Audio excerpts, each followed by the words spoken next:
So hello and welcome students, मैं जैसे और आप देख रहे हैं इंग्लिश फ्रीज। देखिए अब से ना वीडियो एंगल सही रहेगा, ठीक है। और आज हम लोग क्या पढ़ने वाले हैं, क्लास 12th में सेक्शन या चैप्टर 4 पढ़ने वाले हैं, जो कि जिसमें क्या हम लोग देखेंगे, सिर्फ वीवीआई क्वेश्चन देखेंगे, ठीक है। वीवीआई टॉपिक देखेंगे किसके लिए भैया, जो 5 फरवरी को हमारा एग्जाम होने वाला है, किसका, फिजिक्स का, क्लास 12th के लिए फिजिक्स का जो 5 फरवरी से एग्जाम होने वाला है बिहार बोर्ड के लिए, वो हम लोग देखेंगे आज, ठीक है। उसके लिए हम लोग आज देखेंगे। देखिए पहला जो हमारा था इलेक्ट्रोस्टैटिक्स वो हो गया है, दूसरा इलेक्ट्रिसिटी वो हो गया है, स्थिर वैद्युत धारा और मैग्नेटिज्म ये भी हो गया, और चौथा है विद्युत चुंबकीय प्रेरण। फिर पांचवा हम लोग पढ़ेंगे क्या, ऑप्टिक्स। फिर छठा हम लोग पढ़ेंगे एटॉमिक फिजिक्स, इसको एटॉमिक फिजिक्स बोलते हैं, यानी नाभिकीय भौतिकी बोलते हैं, वो भी पढ़ेंगे। और फिर एक वेव वाला भी है, तो वो तरंगे भी हम लोग पढ़ेंगे, ठीक है। तो 7 ही सेक्शन है क्लास 12th में हमारा। आज 4 सेक्शन हो गया हमारे पास। अभी 10 दिन है, आज तारीख 25 से 26 हो रहा है, ठीक है। तो हमारे पास अभी 10 दिन में 3 सेक्शन देख लेना है। थोड़ा सा ऑब्जेक्टिव भी हम लोग देख लेंगे 5-6 वीडियो ला के आराम से, ठीक है।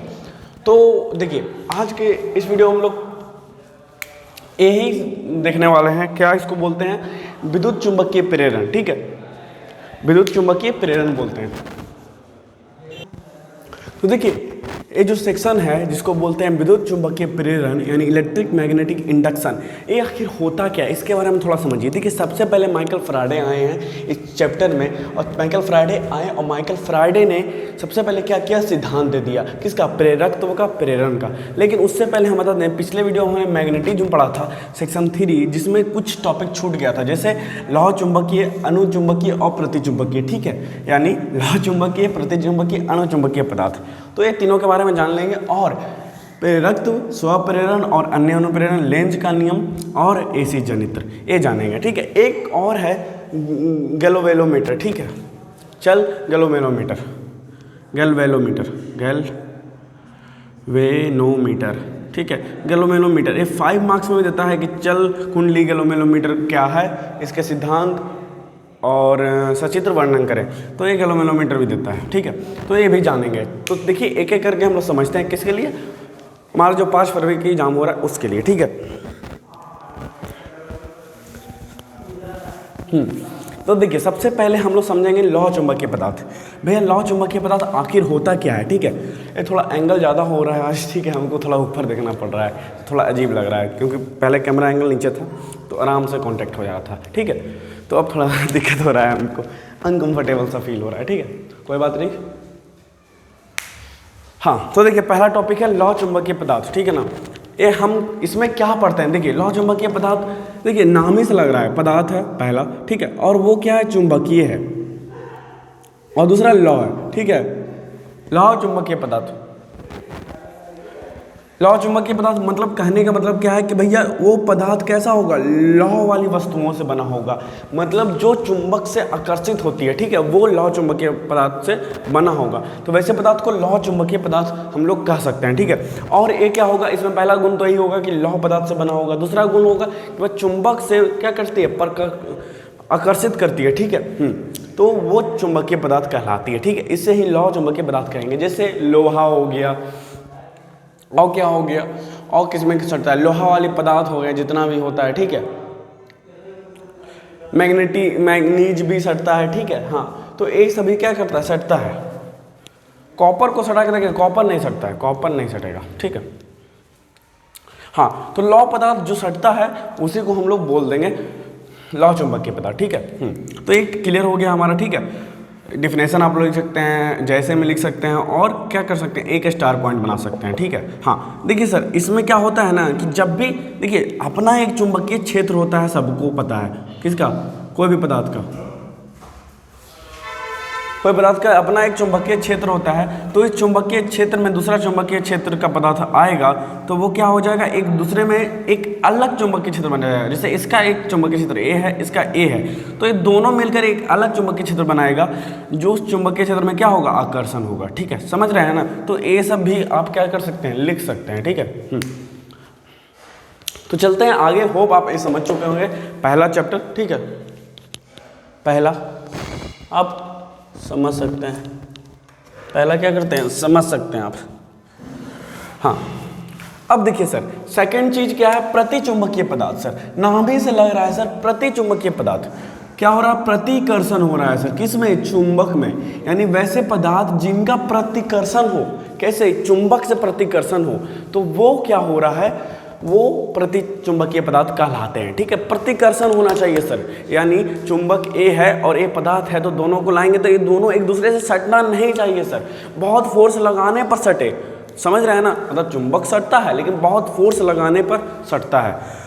तो देखिए यहाँ पर दो कंडीशन आएगा, पहला आएगा कि या तो वो चीज़ नहीं सटे, ठीक है, या तो वो चीज़ नहीं सटे, जैसे प्लास्टिक हो गया, रबड़ हो गया, कागज हो गया, ये सब सटता नहीं है, तो वो प्रतिचुंबकीय पदार्थ के अंदर आएगा। लेकिन सर एक कंडीशन यहाँ पर और हो जा रहा है कि ऐसा वस्तु भी, जैसे लौह पदार्थ का भी वस्तु जो सटता नहीं है, अगर एक और चुंबक ले आएंगे हम, तो अगर उन दोनों को सटाने की कोशिश करें तो सटेगा नहीं, क्यों, क्योंकि प्रतिकर्षण हो रहा है सर, डिफिनेशन के अनुसार से प्रतिकर्षण हो रहा है, तो प्रतिकर्षण हो रहा है तो नहीं सट रहा है, लेकिन बहुत कोशिश करेंगे, बहुत ज़्यादा फोर्स लगाएंगे तो क्या हो रहा है, सट जाएगा सर, सट जाएगा, फिर उखाड़ेंगे तो बहुत जल्दी उखड़ जाएगा, समझ, आसानी से उखड़ जाएगा पर सटेगा बहुत मुश्किल से।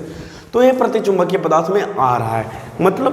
मतलब क्या हम बोले कि वैसा पदार्थ जो क्या हो, प्रतिकर्षण हो, जिसमें प्रतिकर्षण हो, किससे, चुंबक से प्रतिकर्षण हो, मतलब दो पदार्थ हो तो उन दोनों में क्या हो, प्रतिकर्षण हो, प्रतिकर्षण हो। प्रतिकर्षण कैसे होता है, ऐसे, लेकिन वो सट जाए, अगर बहुत फोर्स लगाएं तो क्या हो, सट जाए। लेकिन कुछ पदार्थ ऐसे भी होते हैं जो सटते ही नहीं, उन दोनों को ही क्या कहेंगे, प्रतिचुंबकीय पदार्थ कहेंगे। समझ गए, दो कंडीशन है, याद रखिएगा, आप लोग लिख भी सकते हैं डिफिनेशन, दो कंडीशन और जैसे में सर एक और चुंबक आप लोग लिख सकते हैं सेकंड वाला में, और फर्स्ट वाला में क्या कर सकते हैं, कुछ भी जो सटता नहीं हो, जैसे कागज, पेपर, प्लास्टिक, ये सभी, ठीक है। चाहे वो लौह पदार्थ हो, चाहे वो लौह पदार्थ ना हो, ठीक है, समझ गए। और इसमें क्या होगा, एक चुंबक ही होगा, समझ रहे हैं ना, होप आप लोग अच्छे से समझ चुके होंगे, ठीक है। हाँ, और क्या हम बता सकते हैं सर इसमें, देखिए सर थर्ड टॉपिक है हमारा, थर्ड टॉपिक क्या है सर, अनुचुंबकीय पदार्थ। सर नाम से लग रहा है ना सर, अनु मतलब क्या होता है सर, देखिए सर चुंबकीय पदार्थ तो हम समझ रहे हैं सर, चुंबक से कुछ लेना देना होगा उसका, तो अनुचुंबकीय पदार्थ में क्या होता है ना सर, कि वो आकर्षित या प्रतिकर्षित होती है, आकर्षित या, याद रखिएगा यहाँ पर सिर्फ आकर्षण हो रहा है सर, यानी अट्रैक्शन हो रहा है सर फर्स्ट में। सेकंड में क्या हो रहा है, रिपल्सन हो रहा है सर, रिपल्सन हो रहा है, और ज़्यादा फोर्स लगाने पे क्या हो रहा है, अट्रैक्शन हो रहा है सर, समझ रहे हैं। हाँ, लेकिन सर अनुचुंबकीय पदार्थ में क्या हो रहा है, हल्का आकर्षण या हल्का प्रतिकर्षण होगा, समझ रहे हैं। जैसे हम लोग नहीं बोलते हैं अर्धचालक, वैसे ही, ठीक है, तो हल्का आकर्षण होगा, हल्का प्रतिकर्षण होगा। अगर चुंबक लाएंगे और एक और चुंबक होगा, सेम ध्रुव रहेगा, तो क्या होगा, प्रतिकर्षण होगा हल्का। और अगर लौह चुंबक लाएंगे, लौह पदार्थ लाएंगे अनुचुंबक के करीब, तो क्या होगा, हल्का आकर्षण होगा सर, समझ रहे हैं आप लोग, समझ रहे हैं, ठीक है। तो आप लोग इस डिफिनेशन में लिख सकते हैं, जैसे सर, जैसे एक चुंबक लिख सकते हैं और लोहा वाली वस्तुओं लिख सकते हैं, समझ रहे हैं। वही एग्जाम्पल जो लौह चुंबक में आएगा, बट इसका डिफिनेशन थोड़ा सा अलग हो जाएगा, समझ रहे हैं ना। तो चलते हैं हम आगे, टॉपिक 4। देखिए सर, हम बता रहे थे सेक्शन के बारे में कि माइकल फैराडे आए और माइकल फैराडे ने कुछ बताया कि सर हम जब क्या करते हैं, एक कुंडली लेते हैं, कुंडली मतलब सर एक फेरा वाला कुंडली, ठीक है, एक कुंडली जो एक दूसरे में सटे नहीं, ठीक है, एक दूसरे में सटे नहीं, ठीक है, ऐसे एक कुंडली, मतलब तार समझ रहे हैं ना, ऐसे, ठीक है, ऐसे। तो एक कुंडली लेते हैं, इसमें अगर हम धारा देते हैं तो क्या होगा, धारा को अगर हम बढ़ाएंगे और घटाएंगे तो इसका इलेक्ट्रिक फील्ड भी घटेगा और बढ़ेगा, फोर्स भी घटेगा और बढ़ेगा, ये इन्होंने बताया, ठीक ना। अब इसी के आधार में एक सेक्शन बन गया विद्युत चुंबकीय प्रेरण। अब इसके आधार पे हम कुछ चीज़ों को पढ़ते हैं, जैसे प्रेरकत्व पढ़ते हैं, स्व प्रेरण पढ़ते हैं, अन्योन्य प्रेरण पढ़ते हैं। भैया स्व प्रेरण और अन्योन्य प्रेरण पता है इसी का प्रकार है, प्रेरकत्व का। प्रेरण या प्रेरकत्व दोनों एक ही है सर, स्व प्रेरकत्व या स्व प्रेरण एक ही, अन्योन्य प्रेरकत्व या अन्योन्य प्रेरण एक ही है सर। अब देखिए सर, एक एक करके हम समझते हैं, समझिए। देखिए स्व प्रेरण क्या है, सॉरी प्रेरकत्व क्या है, प्रेरकत्व आखिर होता क्या है। देखिए सर, प्रेरकत्व या प्रेरण किसे कहते हैं, जो माइकल फैराडे ने बताए ना वही है प्रेरक और स्व प्रेरण। देखिए आखिर होता क्या है, इसको हम क्या करते हैं, मिटा देते हैं।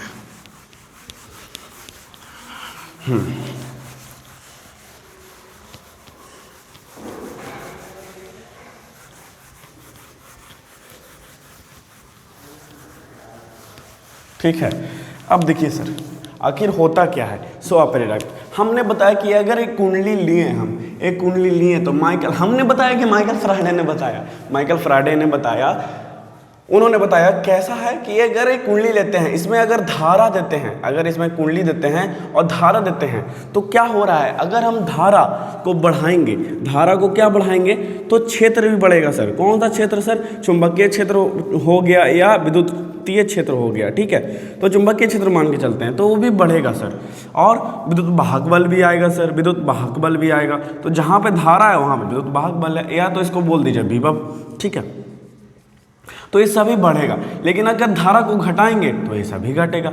सिंपल, यही क्या बताएं माइकल फैराडे ने बताया। अब इसी को क्या कहते हैं? प्रेरकत्व या स्वप्रेरण कहते हैं, ठीक है। हाँ, स्वप्रेरण मतलब सर स्वप्रेरण तो ये हो गया, ठीक है। हाँ, स्वप्रेरण ऐसा ही कुछ है, हम बताते हैं क्या, ठीक है। इसी को प्रेरण या प्रेरकत्व कहते हैं, ठीक है। यानी अगर हम किसी कुंडली में धारा देंगे तो धारा क्या होगा, सिंपल सा है ना, वो क्षेत्र को बढ़ाएगा। अगर ज़्यादा धारा रहेगा, कम रहेगा तो कम बढ़ाएगा। बहुत ज़्यादा वोल्टेज पे क्या करता है, इंसानों को वो आकर्षित कर देता है, क्या, विद्युत धारा।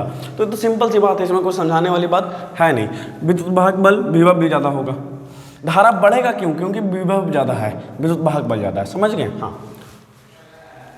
हाँ, तो इसको बोलते हैं क्या, प्रेरकत्व या स्वप्रेरण, ठीक है। समझ रहे हैं ना आप लोग? हाँ, होप आप लोग समझ रहे हैं। थोड़ा ज़्यादा स्पीड में हम नहीं चल रहे हैं, पर हाँ थोड़ा फास्ट है। अब फास्ट इसलिए है क्योंकि हाँ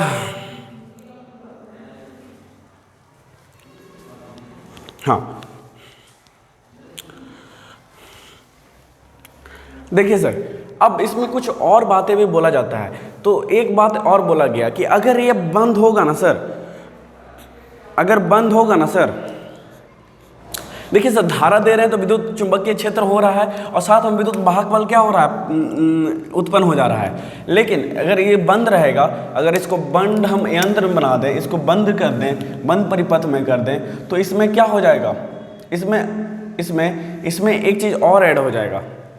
सबसे पहले धारा आया, धारा के बाद चुंबकीय क्षेत्र आया, फिर उसके बाद विद्युत वाहक बल आ गया। लेकिन अगर हम बंद कर दें तो इसमें चुंबकीय क्षेत्र उत्पन्न हो जाएगा। समझ रहे हैं ना, चुंबकीय क्षेत्र, एक नीचे चुंबकीय क्षेत्र उत्पन्न हो जाएगा। लेकिन सर इसका उल्टा भी सत्य है। उल्टा सत्य क्या है कि सर अगर हम बंद परिपथ में एक विद्युतीय क्षेत्र का निर्माण कर दें, विद्युतीय क्षेत्र का निर्माण कैसे होता है, चुंबकीय क्षेत्र का निर्माण कर दें। चुंबकीय क्षेत्र का निर्माण कैसे होगा, यहाँ पे अगर चुंबक रख दें तो चुंबकीय क्षेत्र का निर्माण हो जाएगा। तो चुंबकीय क्षेत्र का जब निर्माण हो जाएगा तो इसमें धारा उत्पन्न हो जाएगा। समझ रहे हैं सर, इसमें धारा उत्पन्न हो जाएगा, हाँ धारा आ जाएगा। अब इस धारा को हम यूज कर सकते हैं, ठीक है, समझ गया ना। यानी इसका उल्टा ही महत्वपूर्ण है सर, ठीक है। मतलब इसका उल्टा की जैसा सीधा यही है। तो होप आप लोग समझ चुके होंगे। इसको लिख लीजिएगा, पहला पॉइंट इधर और पहला पॉइंट इधर, ठीक है। हाँ, तो इसको ही माइकल फैराडे का नियम या प्रेरकत्व या प्रेरण कहते हैं, ठीक है। हाँ, तो इसको इरेज करते हैं और हम आगे चलते हैं। इसको इरेज करते हैं, नहीं तो हम आगे चलते हैं। अब देखिए सर, अब है आगे क्या पढ़ना हम लोग को, आगे है पढ़ना हम लोग को, आगे है पढ़ना स्वप्रेरण। हाँ जी, स्वप्रेरण आखिर किसे कहते हैं, स्वप्रेरण आखिर क्या है? इसको बोलते हैं सेल्फ इंडक्शन, ठीक है। हाँ, इंडक्शन, इसको बोलते हैं इंडक्शन ओनली, इसको बोलते हैं सेल्फ इंडक्शन। अब देखिए सर, सेल्फ इंडक्शन आखिर होता क्या है? देखिए सर, अगर हम सेल्फ इंडक्शन इसी को हम बोल सकते हैं सर, इसी को बोल सकते हैं जो हम उल्टा में बताएं। क्या बताएं कि अगर एक बंद परिपथ में हम चुंबक रख देते हैं तो उसके चारों ओर चुंबकीय क्षेत्र हो जाता है, और ये चुंबकीय क्षेत्र अगर बंद परिपथ में उत्पन्न होता है तो इसमें विद्युत वाहक बल आता है। विद्युत वाहक बल आने के कारण इसमें क्या हो जाता है, धारा उत्पन्न हो जाता है। समझ गए, धारा उत्पन्न हो जाता है, धारा उत्पन्न हो जाता है, धारा उत्पन्न हो जाता है, धारा उत्पन्न हो जाता है। देखिए सर, अगर आप लोग मोटर जनरेटर देखे होंगे, तो जनरेटर में होता क्या है सर, यहाँ पर एक चुंबक रख दिया जाता है पावरफुल, इसको बोलते हैं, यहाँ पर एक चुंबक रख दिया जाता है पावरफुल, ठीक है, N और S। तो एक जनरेटर आखिर होता क्या है, समझिए सर, इस समझ लीजिएगा तो वो भी समझ लीजिएगा। जनरेटर आखिर इसी सिद्धांत पर होता है, स्वप्रेरण के सिद्धांत पर क्या होता है, सिद्धांतित होता है, उसी पे सिद्धांत पे बना होता है। देखिए सर, अगर दोनों तरफ चुंबक रख दें और बीच में एक आर्मेचर रख दें, क्या होता है आर्मेचर सर, घूमने वाला पदार्थ, ठीक ना। इसको अगर घुमा दें, जिसको मोटर भी बोलते हैं सर, ठीक है, हाँ, तो आर्मेचर रख दें तो ये क्या हो गया सर, वो क्या होगा, ये जो दोनों के बीच चुंबकीय क्षेत्र बन रहा है इसको हम बंद कर दें तो ये क्या हो रहा है सर, ये जो दो आया इसको हम करंट में ले लेंगे, ठीक है, उल्टा कर रहे हैं सर, ठीक है, ये हम करंट में ले रहे हैं, ठीक है। तो ये क्या हो रहा है, ये घूमने लग जाएगा सर, ये गोले गोले ना घूमने लग जाएगा, और गोले गोले घूमने से क्या बन जा रहा है, धारा उत्पन्न हो जा रहा है। तो इसे ही स्वप्रेरण कहते हैं, सिंपल। यानी दो चुंबक के बीच अगर एक हम क्या रख दें, आर्मेचर रख दें या कुछ रख दें घूमने वाला पदार्थ, तो वो विद्युत धारा बना देता है, किसके कारण, चुंबकीय क्षेत्र के कारण। यानी चुंबकीय क्षेत्र से धारा बन रहा है और धारा से चुंबकीय क्षेत्र बन रहा है। तो प्रेरक तो समझ गए, मतलब अगर हम किसी बंद परिपथ में धारा देते हैं तो चुंबकीय क्षेत्र आ जाता है, चुंबकीय क्षेत्र के कारण विद्युत वाहक बल आ जाता है। लेकिन अगर हम किसी बंद परिपथ में चुंबकीय क्षेत्र बनाते हैं तो उसमें धारा आ जाता है, उसे स्वप्रेरण कहते हैं। एक दूसरे से कनेक्टेड है दोनों, किसका, फैराडे का नियम, फैराडे का नियम और फैराडे का नियम, या फैराडे का नियम बोल दीजिए या तो प्रेरण बोल दीजिए, और फिर स्वप्रेरण, समझ गए ना आप, ई है स्वप्रेरण, ठीक है। इसका उल्टा जो हम बताएं। आगे चलते हैं, आगे कहाँ चलते हैं, आगे चलते हैं अन्योन्यन प्रेरण पे। देखिए सर, अन्योन्यन प्रेरण आखिर होता क्या है। ट्रांसफार्मर का आप लोग नाम सुने होंगे, ट्रांसफार्मर आखिर करती क्या है, ट्रांसफार्मर आखिर करती क्या है, ट्रांसफार्मर आखिर करती क्या है। ट्रांसफार्मर क्या करती है, हाई वोल्टेज को लो वोल्टेज में करती है, हाई वोल्टेज को लो वोल्टेज में करती है, लो वोल्टेज में करती है, और लो वोल्टेज को हाई वोल्टेज में करती है, हाई वोल्टेज में करती है। यानी स्टेप अप और स्टेप डाउन, स्टेप डाउन, ठीक है।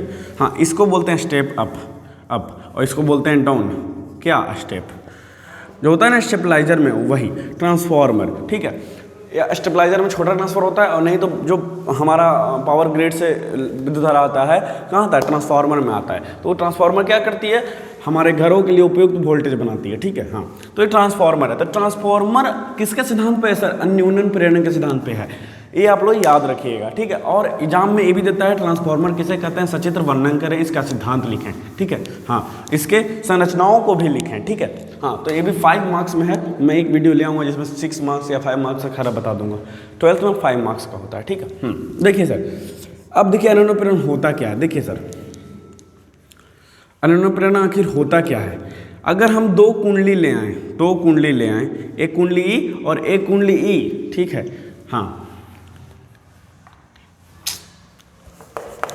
दो कुंडली ले आए, ठीक है, दो कुंडली ले आए और इसको बंद कर दें, क्या कर दें, बंद कर दें, बंद कर दें, बंद परिपथ हो गया। और अगर इसमें हम क्या करें, वोल्टेज दे दें, यानी करंट दे दें, यानी धारा दे दें, ठंडा गर्म, ठीक है, धारा दे दें, तो सर इसमें धारा आ गया, तो धारा आ गया, क्या हो गया, चुंबकीय क्षेत्र पैदा हो गया। सिंपल सी बात है, मैग्नेटिक फील्ड पैदा हो गया। अब मैग्नेटिक फील्ड पैदा होने के कारण ये चुंबकीय क्षेत्र फैलना चाहिए, और जैसे ही फैलेगी तो इसमें भी आ जाएगी। अब ये चुंबकीय क्षेत्र क्या कर रही है सर, स्वप्रेरण के अनुसार से अगर चुंबकीय क्षेत्र पैदा हो रही है बंद परिपथ में, तो धारा भी पैदा होने लगेगी, तो इससे धारा आ जाएगी। समझ गए, मतलब अगर बिना कुंडली को हम सटाए क्या कर सकते हैं, एक में धारा देंगे तो दूसरे में धारा आ जाएगा। इसे ही अन्योन्यन प्रेरण कहते हैं, अन्योन्यन प्रेरण कहते हैं, सिंपल। यानी बंद परिपथ में अगर दो कुंडली को साथ में रखेंगे थोड़े से स्पेस में, तो अगर एक कुंडली में धारा देंगे दूसरे कुंडली में भी धारा प्रवाहित हो जाएगा। ये है अन्योन्यन प्रेरण। लेकिन सर एक एग्जाम्पल सुनिए सर, अगर कुंडली की फेरों की संख्या, मतलब जो घुमाए हैं ना उसकी संख्या 1 2 3 इधर कम है और इधर ज़्यादा है, 1 2 3 4 5 इधर ज़्यादा है, तो अगर इधर कम वोल्टेज देंगे, यानी वोल्टेज अगर कम देंगे तो इधर ज़्यादा बन जाएगा सर, इधर ज़्यादा बन जाएगा सर, समझ गए। लेकिन अगर इधर फेरों की संख्या ज़्यादा होता और इधर कम होता तो विद्युत धारा से क्या होता, ज़्यादा देते कम बनता। इसी को बोलते हैं स्टेप डाउन और स्टेप अप सर, समझ गए ना सर। बहुत ही आसान है, कैसे नहीं समझेगा, हम समझाएंगे तो तो इसी को अन्योन्यन प्रेरण बोलते हैं। तो इस तरह अन्योन्यन प्रेरण डिफिनेशन लिख के और अभी जो बताएं फेरों की संख्या वाला वो भी स्टार पॉइंट में लिख दीजिएगा, एग्जामिनर खुश हो जाएगा। और साथ में ये भी लिख दीजिएगा कि ट्रांसफार्मर अन्योन्यन प्रेरण के सिद्धांत पे काम करती है, सिंपल। तो आप मेरे बच्चे हैं, हम आपको हारने नहीं देंगे, हम कई बार बताए हैं। तो चलिए आगे चलते हैं सर। अन्य प्रेरण भी आप लोग होप समझ चुके होंगे, ट्रांसफार्मर देखे हैं तो अन्य प्रेरण भी समझ चुके होंगे, कोई भारी बात नहीं। इस डस्टर नाम का है, असली काम डस्टर का तो कपड़ा कर रहा है, ठीक है, कपड़ा जल्दी मिटाता है, इफर्टलेसली मिटा देता है, ठीक है। हाँ, तो सर अन्योन्य प्रेरण भी हो गया। अब आगे सर देखिए सर, अन्योन्य प्रेरण तो बता ही नहीं, साथ में ट्रांसफार्मर भी बता दिए सर कि कैसे काम करता है। ऐसे ही काम करता है ट्रांसफार्मर। सर जनित्र देख लीजिए सर, इसको हम खत्म कर देते हैं। अभी जनित्र का कार्य संरचना बताएं कि भैया ऐसे होता है, N और S, इसके बीच में घूमने वाला कुछ होता है, ठीक है। घूमता है, उल्टा घुमा दिया, अच्छा ठीक है, उल्टा ही कोई बात नहीं, उल्टा, इससे धारा हो जाता है, ठीक है। एक इसके सिद्धांत पे वार करता है, स्वप्रेरण के सिद्धांत पे काम करता है कि क्या, मोटर, ठीक है। अब मोटर हो गया। हाँ, अब देखिए सर मोटर यही होता है, इसको बोलते हैं, ये 5 नंबर में पूछता है सर, ये 5 नंबर में पूछता है, मोटर किससे कहता है, सचित्र वर्णन करें। ये क्या करता है ना, जनित्र, ऐसी जनित्र। सर मोटर में कुछ ऐसा ही होता है। देखिए मोटर और जनरेटर में ज़्यादा फर्क नहीं है सर, हम बताते हैं। तो ये जनित्र लिखा हुआ है तो जनरेटर बोल रहा है सर, जनरेटर, ठीक है। तो जनरेटर मतलब होता क्या है, जनरेटर मतलब होता क्या है कि अगर हम उसको घुमा दें तो घूमते रहेगा, घूमते घूमते क्या करेगा, विद्युत धारा उत्पन्न कर देगा। तो उसका हम क्या करते हैं, धारा करते हैं, तो ऐसा बना होता है। तो क्या करते हैं, जनरेटर चुंबकीय ऊर्जा को, यानी चुंबकीय क्षेत्र से प्राप्त चुंबकीय ऊर्जा को, यांत्रिक ऊर्जा को विद्युत ऊर्जा में बदलती है, उसे हम ऐसे जनित्र कहते हैं। सिंपल सी बात है। तो ये जनरेटर भी हो गया। ये क्या करती है, स्वप्रेरण के सिद्धांत पे काम करती है। इसका चित्र यह है, ठीक है, हो गया। एक आखिरी चीज है, लेंज का नियम किसे कहते हैं, और गैलोवेलोमीटर। देखिए सर गैलोवेलोमीटर बताते हैं। गैलोवेलोमीटर क्या होता है, एक मीटर होता है जो परिपथ में यानी किसी भी धारा के परिपथ में धारा को मापती है, न्यूनतम धारा को मापती है। यानी वहाँ पे 1 एम्पियर 2 एम्पियर सबसे छोटा धारा को मापेगी कि परिपथ में साला धारा है कि नहीं, ये मापेगी कौन, गैलोवेलोमीटर। अरे कोई बात नहीं, कभी कभी होता है, ठीक है, खान सर भी कभी कभी कर देते हैं। तो इसके चलते में क्या हो रहा है, गैलोमीटर मीटर क्या करिए, परिपथ में न्यूनतम धारा को मापती है, ठीक है सर, समझ गए ना सर। हाँ, परिपथ में क्या करिए, न्यूनतम धारा को माप रही है सर। अब देखिए सर लेंज का नियम, लेंज का नियम थोड़ा सा डिफिकल्ट है सर, इसलिए हम आपको समझाने के लिए क्या कर रहे हैं, थोड़ा सा चीटिंग कर रहे हैं देख के थोड़ा पढ़ा रहे हैं इसको, ठीक है। क्योंकि ये क्या हो रही है, ये जो है हमारा लेंज का नियम वो थोड़ा सा डिफिकल्ट है सर, इसलिए हम आपको बता रहे हैं। देखिए लेंज का नियम आखिर क्या है, अगर हम चुंबकीय क्षेत्र लाएंगे, चुंबक रख दिए और यहाँ पर चुंबकीय क्षेत्र रख दिए, ठीक है। देखिए यहाँ पर चुंबक रख दिए, मैग्नेट, और उसके चारों बगल क्या हो रहा है, चुंबकीय क्षेत्र पैदा हो रहा है। चुंबकीय क्षेत्र पैदा क्यों हो रहा है सर, क्योंकि चुंबकीय क्षेत्र रेखा आ रही है सर। चुंबकीय क्षेत्र रेखा वो हम जानते हैं ना चुंबक के अंदर कैसे बनती है, हाँ, तो ऐसे बनती है सर चुंबक के अंदर, चुंबकीय क्षेत्र रेखा, ठीक है। ए है चुंबक, बार चुंबक बोल दीजिए, चाहे कोई भी चुंबक बोल दीजिए। इसके चारों ओर क्या हो रहा है, चुंबकीय क्षेत्र हो रहा है। तो अब चुंबकीय क्षेत्र जो हो रहा है, चुंबकीय क्षेत्र रेखाएं के कारण उत्पन्न हो रहा है, तो पता है आप लोग का, ठीक है ना। जैसे विद्युत क्षेत्र विद्युतीय क्षेत्र रेखाएं के कारण उत्पन्न हो रही थी, वैसे ही यहाँ पर वो उत्पन्न होगी। हाँ, तो अगर इसमें परिवर्तन करेंगे, इसमें क्या करेंगे, चेंज करेंगे, यानी विद्युतीय क्षेत्र में चुंबकीय क्षेत्र में क्या करेंगे, चेंज करेंगे, तो क्या होगा, चेंज करेंगे तो क्या होगा, तो प्रेरित विद्युत चुंबकीय क्षेत्र की ध्रुवता एक प्रेरित धारा को उत्पन्न करती है। तो अरे सर अभी समझाएं हम कि जो प्रेरक तो है, चुंबकीय क्षेत्र परिवर्तन करने पे क्या हो रहा है, धारा उत्पन्न हो जा रहा है सर, धारा उत्पन्न हो जा रहा है। तो ये धारा उत्पन्न कर दे रही है सर, सिंपल, ये तो अभी समझाएं हम। हाँ, धारा उत्पन्न कर दे रहा है, धारा उत्पन्न कर दे रहा है, ठीक है। हाँ,